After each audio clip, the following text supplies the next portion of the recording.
Well, I don't know how to put this, but I'm kind of a big deal. People know me. I'm very important. I have many leather-bound books, and my apartment smells like Thrive Loud with Lou Diamond.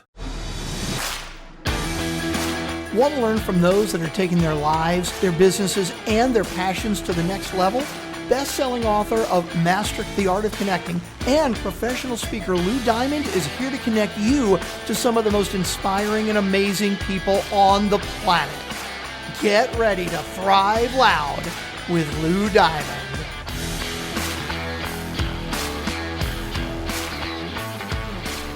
Hey, Thrive Loud listeners, Lou Diamond here.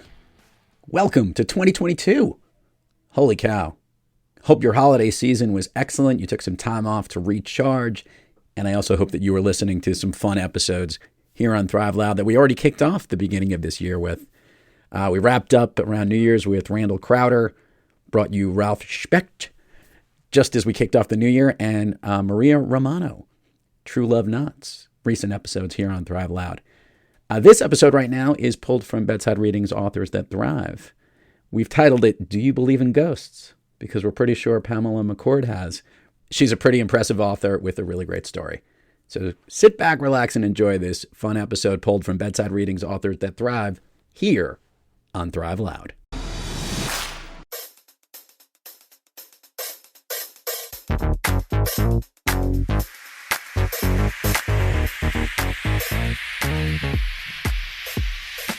Welcome to Bedside Readings Authors That Thrive, a podcast show that provides you exclusive access to top writers around the globe and how they are thriving through their writing, their passions, and their lives. Here's your host, Lou Diamond. Welcome, everyone, to Bedside Readings Authors That Thrive, connecting you to amazing authors that are thriving through their work and in their lives each and every day. I'm your host, Lou Diamond. Today, we have the author of the Pekin Dewlap Mysteries and Under the Willows. She came to writing in life a little bit later, but we are so glad that she did, as she's written 4 amazing books and continues to share her gift with the world. Listeners, please welcome Pamela McCord. Pam, how are you today? I'm doing really well today. I'm really glad to be speaking with you. I am excited to speak with you for a couple of reasons because I did a little research on you, Pam, and I was checking out some of the books and some of the information. You have an interesting story, actually, on how you became an author and a writer. Would it be okay? I usually love to ask people, how did this become your gig? I would love the listeners to hear how this path and this direction started for you. I wanted to get to that transition or what you were doing in life that made you want to become a writer. Sure. Well, I've always kind of written little things for my family members, you know, like if they had a graduation or turned 18 or something, I would write a little inspirational something for them. And I did some little short stories. One in particular I liked. One of my sisters and her husband had a pet bat. He was a biology professor, and he specialized in bats. And at one point, someone brought him a little injured baby, and they had it for a year. And he named it Margaret. And he said it reminded him of his Aunt Margaret. So I wrote a whole story called Aunt Margaret about this little baby bat. But mainly that's the kind of writing I did until I used to meet a friend at Starbucks on weekends. If I ran into him, we'd sit and talk for a long time. And he was a writer as well. And he would tell me about his interesting ideas or things that he thought would make great books. And one day he was telling me about one and he said, "Oh, I've got the best idea for a book. I have the first sentence. I know how it's going to end." And he told me what it was. And I said, wow, that's really interesting. I'd read that. Hurry up and write it. And he said he couldn't do it because he was too busy. But if I wanted to try it, he'd give me the idea. And so I thought it was a great challenge. And I took him up on it. And I started writing. And it was so weird because, you know, it's like I count the words. I got to 2,000 words and then 5,000 words. And I thought, how am I ever going to get all the way to 70,000 or whatever I thought I needed it to be? But anyway, somehow I managed and I did write the entire book. But the interesting thing is that was just like a serendipitous conversation that we might never have had. And if he hadn't said that to me, there was nothing in my mind that made me ever think I wanted to write books or that I could write books. So it's kind of gives me shivers when I think if I hadn't run into him that day and we hadn't had that talk, I might never have become an author. So let's double click on that a little bit. Obviously, you not only were able to accomplish the task of writing it, how did you feel when you finished writing? I was amazed. I was amazed I could actually do it. Yeah. Were you proud of what you put together? Was it like, wow, this is a skill I have, more than the shock of, I guess I'm trying to say, I can get the surprise. You couldn't believe you could do it. But then after doing it, you say, I'm pretty good at this. No, I just said I was pretty much congratulating myself that I was able to accomplish that. But it wasn't easy. Writing a book is not really easy. And I don't know that I thought I'm going to just keep on going. But then another day we had another conversation. We were talking about reasons people think of for books. And he said he read somewhere about a contest where you write the paragraph that you want to read. So we both thought, well, we'll write a paragraph. And I wrote one and I liked it so much. I wrote another whole book based on that whole paragraph. And after that, then it was a lot easier. Then ideas started to come to me and I started, working at it. So Pam, I want to hit this. So some of the ideas that came to you, I would love for you to share with the listeners. Why do you write about ghosts in a lot of your books? I don't know. For one thing, I'm fascinated with them. When we were kids, when probably I was about 8, my parents, sometimes when we would go someplace, we'd drive by this mausoleum in Long Beach, and I'd tell my little brother and sisters about the green ghosts that lived in that mausoleum, and I made up this ghost story. But I never got very far because we'd get where we were going, and then I'd forget to finish the story. Luckily, because I had no idea how to finish a story back then. But also some other things. I've always thought it was a possibility that there could be ghosts, but a couple of things happened. Like for one thing, I think my cat sees ghosts, and because, well, for one thing, when I first noticed it, she used to jump up on the dining room table and stare at one place on the wall or the ceiling for, like half an hour. She'd just sit there and stare at the wall. And every now and then I'd take a picture of her because I thought, that's so cute. She looks so pretty doing that. And one day when I was taking the pictures, and this was over like several months, she did that. One day when I was taking the pictures and I looked at them, there was like this thing, there was like an orb, and then there was like a chemtrail kind of thing where the orb moved around that had never been in any of my other pictures ever. And I was just sure that it was the ghost of my mother because the cat used to belong to my mother and I inherited her when my mom passed away. And so there've been a couple of things like that. Oh, here's the most recent, which I think was really cool. My parents are in a, cemetery local. Right. And my sister and I had gone to visit them. We go like on the holidays and their birthdays and things like that. And at one point we bought this really nice wind chime and hung it in a tree right close to where they were. And, we talk about it every now and then. But the last time we went, just to be funny, we talked to them while we're there. And I said something about Mom, like, isn't your wind chime so cute? Listen, doesn't it sound great? And then I said, if you have any messages for us, let so-and-so know. She was a cousin who lives on the East Coast, and she sort of has an ability that spirits can communicate with her. So then we laughed. Sheila and I laughed about it, and we laughed and ran a couple errands. Then when we got home and we were walking in the door, we got a call from this cousin, and she said, your parents are here with me. And she said, they just wanted to say hi. And your mom was talking something about a wind chime. And I thought, that does it for me. That's kind of like settles the whole question for me. Because, what else could it be? So it's interesting, like I was going to ask you if you believed in ghosts, but obviously, look, spirits or higher powers or connection to other levels. I think there's lots of touch points, whether it's the cat seeing certain things or chimes blowing in certain areas or people connected. There's another wavelength, I think, that we're just, that everybody can connect with. How do you connect them into your stories?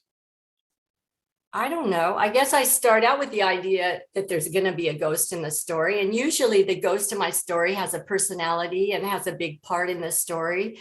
And so I kind of write the stories around them. I don't know, with the Peek and Dewlap story, it's so weird. I don't remember exactly what caused me to start writing that. I think I thought of the name and I thought, that's funny. If somebody was named Pekin, all her little friends would tease her because it was like Peking duck, and they'd call her Ducky and stuff like that, for just silly things like that.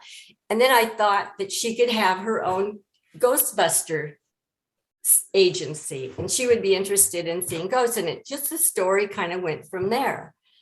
And I was also going to say, just for anybody who's curious, I have those pictures of my mom's ghost on my website. I'm checking this out very shortly. Maybe we might put a link to this. I like it. And obviously she'll be listening to this episode. So we want to be nice. Of course she will. Okay. So Pam, as a young kid, always creative and thinking of stories and then eventually getting to write this stuff on paper. I love asking authors this question, the writing process. For you personally, is it the same each time? Are you very disciplined, or when the ideas come to you? People who are writers love to hear the different authors that we have on this program and how they actually get through the book and what they do to complete their task. What is Pam McCord's specific process? I don't really have a process. I'm not one of those disciplined writers who gets up at 5 a.m. in the morning and tries to, knock out a couple of hours before her day begins. I just kind of write when a thought occurs to me or like after work, I would, add to some stories I had. It's kind of a weird thing. I'll come out with an idea that I think this will make a really good story and I'll just start writing. I'm not a person who does outlines or anything like that. I don't think my mind works that way. I just start writing. And so I'll write great for like 5,000 or 10,000 words. And then I think, I don't know where this story is supposed to go. I don't know there have been books that I've written that have taken me a couple of years to write because I have no idea how to end the story. And, same with a couple of the Peek and Dewlap books. I just kept, like Peek and Dewlap, I started in 2012, I think, and I finally published it in 2018. I wasn't working on it all that time, but I worked on it little bits at a time, and I must have finished it around 2018 because that's what caused me to think maybe it was a good one to try and publish. But it's a real struggle I would really like to master the art of being able to do outlines, because it would solve so many problems. If you know where your story's going, you can write toward it instead of like fumbling around in the dark. Although one would argue that's what ghosts do all the time. So there could be some parallels to that. There is that. One time, just to be funny, and lately, every now and then my cat looks at the wall again or looks at the ceiling, and I joke about how she's looking for ghosts. But just to be funny, and just because I write stories about books, I decided to buy one of those little EMF things that all the Ghostbusters have. Yep. That, if you watch on TV, they go around room to room and the lights go off if there's presence. Well, mine never passes the green. It's always the same. So I don't really think I have any ghosts in my house, and I don't have any cold spots or feel anything strange like that. Oh, yeah. I love asking guests this question, Pam. I'm so curious to see where this goes. This is great. You have a creative process. You've now written multiple stories, and this Peking Dewlap story has a series. I'd love to see, would you like to see this series be in a different medium? Could it be in, made into a movie or short stories or something like that? Is that something you'd like? I think it would be so cute. I think it would be so cute as either a movie or a TV show, because, it's about kids. it's mysterious and exciting, and there's ghosts, of course. I think it would be fun to do that. I think it would be too. It's pretty entertaining across the board. Oh, and I also wanted to say, when I wrote Peek and Dewlap, there was no question in my mind there was no thought in my mind to make it a series. It was just a book. I struggled to get through it. It took a few years, and then I was done with it. But my publisher thought it would be a really good series. And I don't even know how I managed to think up the next two books. I mean, they just came to me somehow. I don't even know what started the creative process, but I couldn't believe I actually wrote a series. So I don't know. I'm sort of feeling my way along. It's funny, Pam. I think that seems to be your trend. Whether you couldn't believe how you got through the first book you ever wrote, the abilities of you to put stuff and ideas together. It seems to be that, maybe the outline would be something needed, but there might be, as you've described very aptly, a higher power or a bigger direction of the flow of the world that's kind of just, you're guiding along and telling the story along the way. You think that's what it could be? Well, I wouldn't say no, but who knows? Exactly. I love asking guests on the program this question, Pam. We all have days when we're kicking on all cylinders and the ideas are flowing and the books come out and you're thriving. And, 4 books to your name is impressive and who knows what's to come. But we also have those days when we're not quite kicking on all cylinders, when we're a little off our game. Pam McCord, when you have trouble thriving, what practice do you seek, or maybe which individual do you seek out to get yourself back on the thriving track? I don't really try. If I'm not feeling it, I'm not feeling it, and I just don't do it. So I just wait. Oh, here's what I do. If we're talking about books, when I go to bed at night and I'm kind of stuck, I'll sort of try to think, what happens next, just next. You don't have to think of the whole story, just what happens next. And sometimes an idea will just come to me, whether it's a sentence or whether it's a direction or whether it's a scene or whatever it is. And then I wake up in the morning and I'm ready to, hopefully I've remembered what I was going to remember. And then I rush to my story and stick it in there. I also have another bad habit I have like multiple books I'm writing at the same time. I'll write on one and I'll be really excited. And then I'll, run out of thinking where it should go. And then I'll have another idea for another book and I'll immediately jump on that. And that's my new favorite. Whereas the other one was my new favorite before. Now I have another new favorite. So I guess you'd say I'm all over the place. I like this. This is very entertaining. Pam, let's do this. Let's do the admin part of the show. Share with the listeners all the places people can find you, websites, social handles, all that stuff. We'll put it in the show notes, but it always gets more engagement when they hear it from you. Well, okay. Off the top of my head, I have a website. It's PamelaMcCordBooks.com. I have an Instagram account for my books. It's called Pamela McCord Author. I have a Facebook. It's just my Facebook. It's not just my book's Facebook, and it's just under Pamela McCord, I imagine. I think you nailed it. So I think that's about all I can think of. Well, perfect. Pam, are you ready to go down Fun Street with me here, even though we've been having fun from the very beginning? Do I need to worry? No, you'll be right on your toes. I think you'll be able to hear it. I might be the one that needs to worry. I have to look over my shoulder to see if there's any ghosts checking out this podcast. So, Pam, the question is, do you have an all-time favorite movie? You know what? I think my all-time favorite movie is Field of Dreams. Oh, and that is fitting. Tell me. I really like it. I was telling somebody about my brother-in-law. When it first came out and I'd first seen it, I told him it was like a religious experience because it was very deep and moving, and I didn't connect ghosts. I just connected. just the voice, a higher spirit. I could see that being in life. Yeah. All right, we're going to do this speed round here, Pam, and this is how this rolls.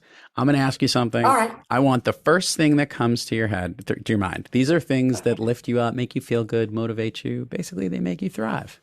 Okay, you ready? Okay. Mm-hmm. Of late, is there a song that you like to listen to, or maybe one that pumps you up? Not particularly a song. An artist that I like, it's just music. It's Ernesto Cortázar. Oh. And he just has beautiful music. And I listen to it, like I might tell my Alexa when I go to bed to play Ernesto Cortázar, and she'll play it I like it. while I go to sleep. But That's good. I can't think of any other songs in particular. No, but that's okay. Because there's so many. You like his music. I like it. Okay. I do. A favorite food that's not a dessert. Oh, I would have to say pasta, without question. Without question. I have two favorites, arrabbiata and cacio e pepe. I was about to say which types of pasta. Okay, very good. Yeah, those two would be my favorite. A favorite dessert. Creme brulee. An activity you wish you did more of. Go to Vegas. An activity you wish you did less of. I'm pretty much doing what I like right now. So I don't have anything I would like to do less of, I would say. Okay. I want to jump back to the other thing. When you go to Vegas, what's your favorite thing to do? Play Pai Gow. Okay. She likes to play the tables. I can sit at that table for 8 hours at a time. If I could snap my fingers and Pam McCord could be anywhere in the world, is she at the Pai Gow table or is she somewhere else? I'm ashamed to say I'd be at the Pai Gow table. Oh, you shouldn't be ashamed to say it. It's what you love to do. There's no wrong answer. Pamela McCord, for those who are looking at her full name as the author, thank you so much for coming on Authors That Thrive. This has been fun. I can't wait to see what comes next. And I'm going to be looking over the quarter and looking at pictures a little bit more carefully to check out some of the mysteries that life brings us. And thank you for sharing your stories. Thank you very much. You've been listening to Thrive Loud with your host, Lou Diamond. Check us out on the web at thriveloud.com and follow us on Instagram, LinkedIn, Twitter, and Facebook at Thrive Loud. And check us out on the Good Pods app at Thrive Loud, where you can follow, listen, and connect directly to Lou and all of the Thrive Loud episodes. Thanks for listening.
You've been listening to Thrive Loud with your host, Lou Diamond.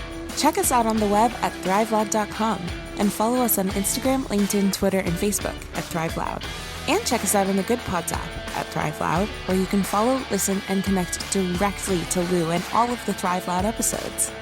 Thanks for listening.